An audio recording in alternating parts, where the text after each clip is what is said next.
ایک شخص نے نا ایک بندے سے قرض مانگا. اس نے کہا مجھے قرضہ دو. وہ کہنے لگا کہ کتنا قرضہ؟ اس نے کہا 1000 دینار. دینار سونے کا ہوتا تھا، درہم چاندی کا ہوتا تھا. 1000 دینار چاہیے. اس نے کہا کوئی گواہ ہے تیرے پاس؟ غریب کا گواہ بھی کوئی نہیں بنتا. کبھی الجھ جائے نا کوئی بندہ تو کئی اپنے بھی کہہ دیتے ہیں کہ ہم اس کے قول فعل کے ذمہ دار نہیں ہیں. ایک غریب آدمی کو قرض کی ضرورت پڑ گئی، 1000 دینار چاہیے. میں کہہ چکا ہوں کہ درہم چاندی کا ہوتا تھا، دینار سونے کا. اب 1000 دینار لینا ہے. تو جس بندے سے اس نے کہا، اگرچہ وہ نیک بندہ تھا، اس نے کہا یار 1000 دینار دے دو. تو کہنے لگا کوئی گواہ ہے تیرے پاس؟ وہ کہنے لگا غریبوں کا گواہ کون ہوتا ہے؟ ہاں ایک گواہ ہے. کہا کون؟ کا میرا رب، وہ تیرے اور میرے بیچ گواہ ہے. اس نے کہا کوئی کفیل، اگر تو پیسے نہ دے سکے تو وہ بعد میں دے دے، یا تجھے کچھ ہو جائے تو وہ دے دے. اس نے کہا کفیل بھی میرا اللہ ہی ہے.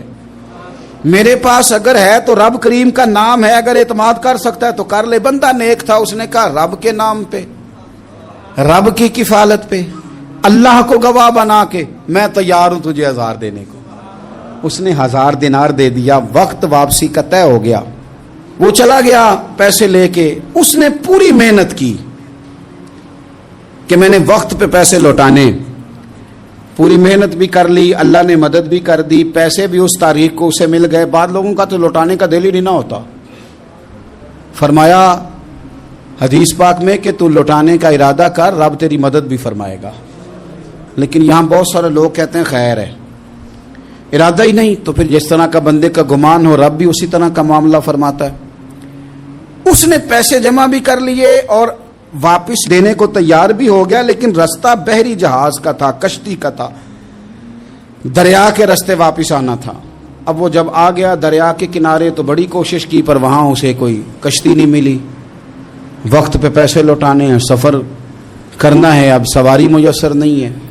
سوچ سوچ کے پریشان تھا کہ میں نے تو اللہ کے نام پہ لیے. اچانک دل میں ایک تجویز آئی. اس نے ایک لکڑی لی، لکڑی کو اندر سے کھولا، 1000 دینار اس میں بھرا. بخاری پڑھ رہا ہوں. اور ساتھ ایک خط بھی لکھا کہ یار میں پیسے پہنچانا چاہتا تھا پر مجھے کوئی چیز نہیں ملی دریا کے اس پار آنے، اللہ کے نام پر تیری طرف روانہ کر رہا ہوں. اور یہ کہہ کہ وہ لکڑی دریا میں رکھ دی. وہ لکڑی ڈوب گئی ہے. واپس آ گیا. وہ جس نے پیسے لینے تھے وہ عین مقررہ وقت پر دریا کنارے آیا. صبح سے سر شام تک اس نے انتظار کیا. دل ڈھلنے لگا تو دل میں خیال آ گیا کہ یار نہیں، اس نے دینے ہی نہیں، جھوٹا وعدہ کر گیا، پہنچا ہی نہیں وقت پہ. اب جب واپس لوٹنے لگا تو اچانک دریا میں ایک لکڑی تیرتی ہوئی دکھائی دی.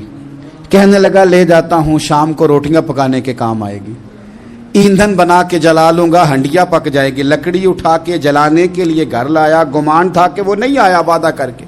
اللہ کو کفیل اور وکیل بنا کے اور گواہ بنا کے پھر بھی نہیں آیا. لکڑی لے کے گھر گیا، بخاری ہے. اور جب اس کو چیرا نہ کہ میں اس کی آگ جلاؤں گا، کھولا تو اندر سے 1000 دینار بھی نکل آیا، خط بھی نکل آیا. اب ذرا سمجھنا، اس کے دل میں بات کس نے ڈالی کہ تو لکڑی میں پیسے ڈال دے؟ اللہ نے. اس بندے کو مقررہ وقت پہ کنارے بھیجا کس نے؟ لکڑی صرف اسی کے ہاتھ آئی تو یہ بندوبست کیا کس نے؟ اللہ نے. گھر جا کے چیری تو پیسے بحفاظت اس تک پہنچائے کس نے؟ تو پھر ہمیں بھی توجہ اللہ کی جانب ہی کرنی چاہیے.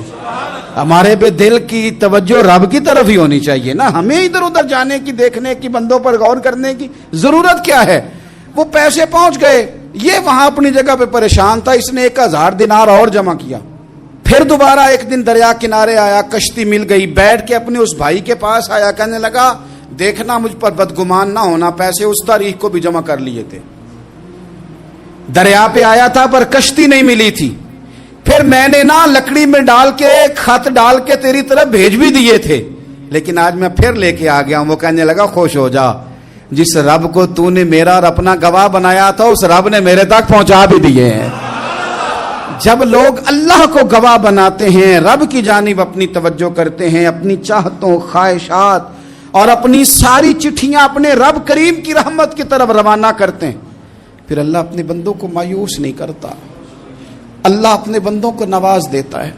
اللہ تبارک و تعالیٰ اپنے بندوں پہ کرم نوازی کرتا. او سنگیو، ساری امیدیں سیٹھوں نوابوں دنیا داروں سے کیوں وابستہ کرتے ہو؟ ساری توجہات کا مرکز کیوں ان لوگوں کو بناتے ہو جو تمہیں دنیا میں مضبوط نظر آتے ہیں؟ اپنی توجہات کا مرکز اپنے خدا کو بنائیے، اپنے مالک کی جانب اپنی ساری خواہشات کا رخ پھیر دیجیے، اپنی توجہات اپنے رب کی جانب کر لیجیے۔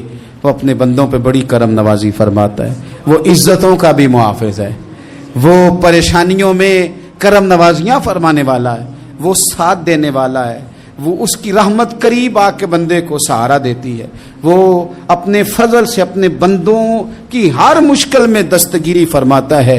اسیاں سے کبھی ہم نے کنارہ نہ کیا، اور تو نے بھی تو دل آزردہ ہمارا نہ کیا، ہم نے تو جہنم کی بہت کی تدبیر، پر مولا تیری رحمت نے گوارا نہ کیا۔ عدل کریں تے تھر تھر کمبن اچیاں شانہ والے، تجھے تو فضل کریں تے بخشے جاون میرے جے منہ کالے۔ آخر دعوایا ان الحمد للہ رب العالمین۔